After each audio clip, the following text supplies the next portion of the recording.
So I mentioned in another video that Bratislava had a large German population before World War II, and this was true of some other regions in Czechoslovakia as well, notably the Sudetenland, the region that Hitler first annexed. And it could be argued that this large German population helped Hitler out a fair bit in the way of a fifth column. Now, we talked a lot about fifth columns in my videos on Japanese internments, so if you want to look up more on that, go watch that video. Anyway, a lot of the Czechoslovakian leaders during the war who were in exile at that time were understandably a little angry at the Germans, well, let's say Hitler's use of the German population. And they called for the expulsion of all Germans from Czechoslovakia. In fact, the leader Edward Bennett called it the final solution to the German problem. The Allied nations agreed to Czech plans to expel all the Germans at the Potsdam Conference, but to some extent the expulsion of the Germans had already begun. And that's because as the Nazi armies began retreating, Czech militias rose up and began either deporting or killing a lot of ethnic Germans and Hungarians, both of which were considered collaborators regardless of their actions during the war.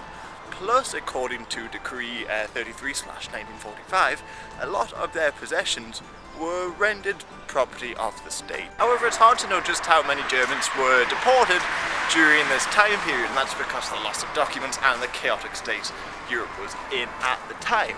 Plus, many of the people who may have been deported may have just been fresh arrivals, people fleeing from Poland, Ukraine and elsewhere after the Soviets began to advance. But as a rough ballpark figure, it's believed that over 2 million Germans, ethnic Germans, were sent to Germany within just a couple of years.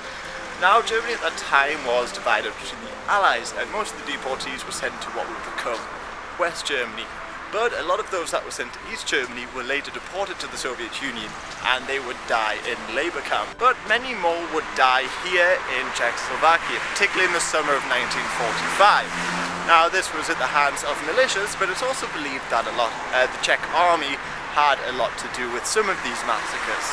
Plus, many more Germans were interned in concentration camps. Again, numbers are disputed, but I think it's important to note that concentration camps didn't close when Hitler died.